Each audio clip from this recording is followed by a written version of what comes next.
Hi everyone, स्वागत है आपका हमारे यूट्यूब चैनल पे। आज हम लोग 29 नवंबर करंट अफेयर रिवीजन फुल पत्ती क्लास का करेंगे। तो इसमें सबसे पहला क्वेश्चन है कि दुनिया का 8वां अजूबा किसे नामित किया गया है। तो यह अंकोर वाट मंदिर को नामित किया गया है जो कि कंबोडिया में है और यह भारत के बाहर सबसे बड़ा मंदिर है। और इस मंदिर को 1992 में यूनेस्को विश्व धरोहर में शामिल किया गया है। और इस मंदिर को सूर्यवर्मन द्वितीय ने बनवाया है जो कि खमेर वंश के हैं। सूर्यवर्मन द्वितीय, उनका संबंध खमेर वंश से है। और यहाँ पे विष्णु जी की 8 भुजा वाली मूर्ति है अंकोर वाट मंदिर में।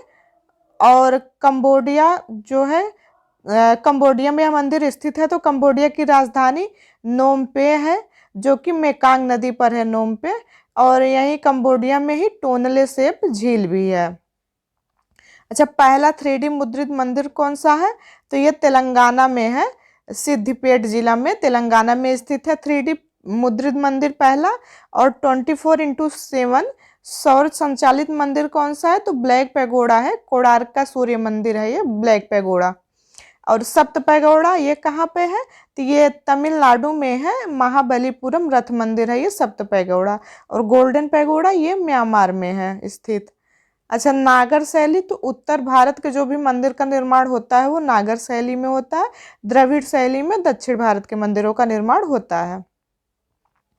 नेक्स्ट है UNFCCC का COP28 सम्मेलन किसकी अध्यक्षता में शुरू होगा?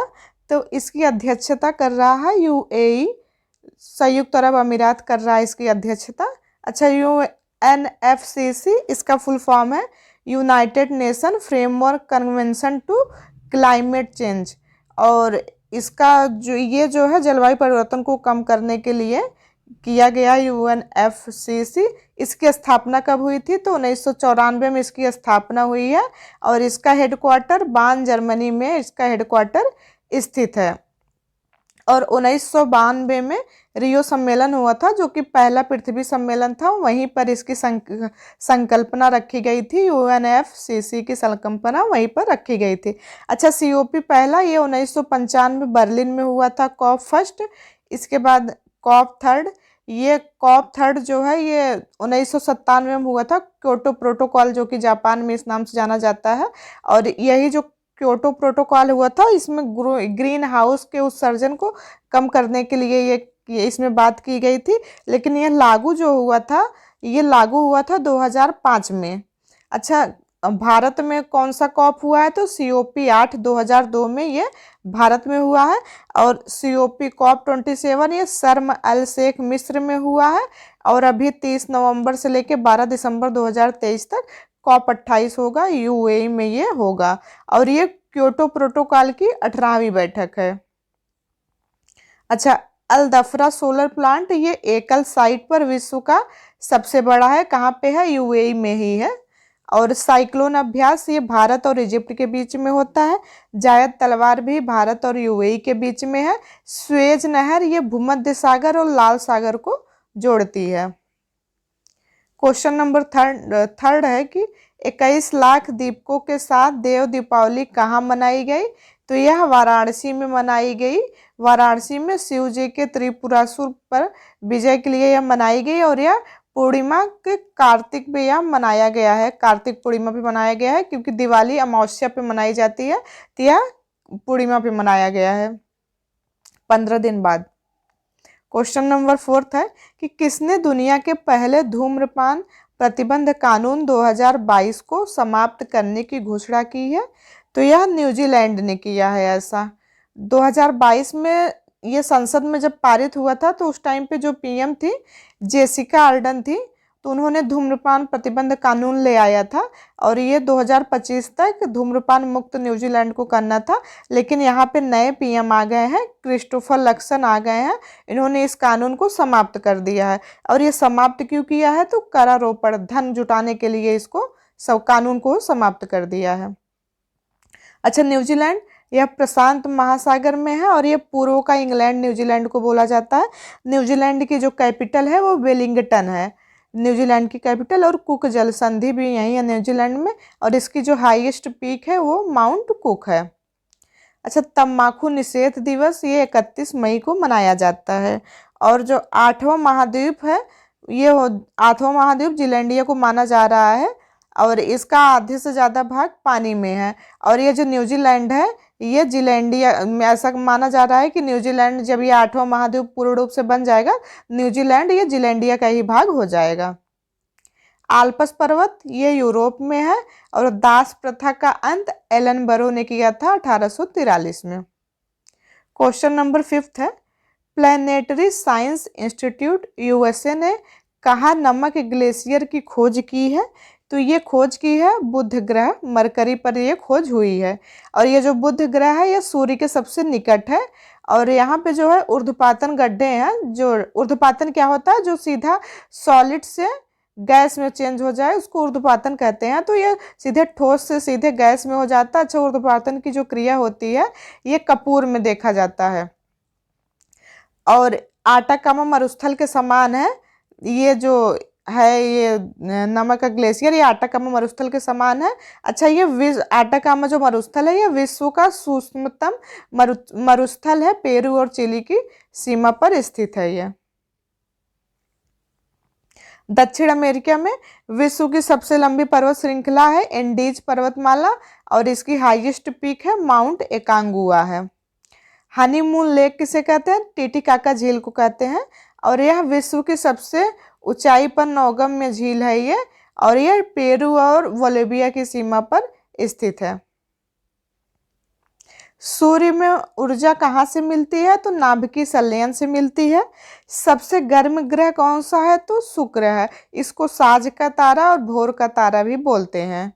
और बृहस्पति जुपिटर ये सबसे बड़ा ग्रह है। वलय वाला ग्रह शनि है। तो शनि में वलय पाया जाता है, ऐसे छल्ले पाए जाते हैं शनि में। अच्छा, आंतरिक ग्रह कौन कौन से होते हैं? तो आंतरिक ग्रह है बुध, मंगल, पृथ्वी, शुक्र। क्योंकि ये जो है मंगल और बृहस्पति के बीच में एस्टेरॉयड बेल्ट पाई जाती है ये यहाँ पे। तो इधर बृहस्पति हो गया, इधर मंगल हो गया। तो किसके किसके बीच में एस्टेरॉयड बेल्ट है? मंगल और बृहस्पति के बीच में पाया जाता है एस्टेरॉयड बेल्ट। तो इधर के जितने भी ग्रह होते हैं वो आंतरिक ग्रह हो गए इधर, और इधर के बृहस्पति के बाद इधर से ये बाह्य ग्रह हो जाएंगे। तो आंतरिक ग्रह में बुध, शुक्र, पृथ्वी, मंगल आते हैं।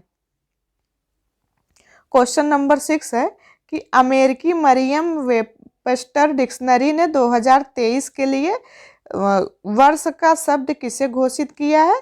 तो यह प्रामाणिक ऑथेंटिक को घोषित किया है, और ये मरियम वेबस्टर ये यूएसए का है, और 2022 में इसने गैस लाइटिंग को घोषित किया था शब्द।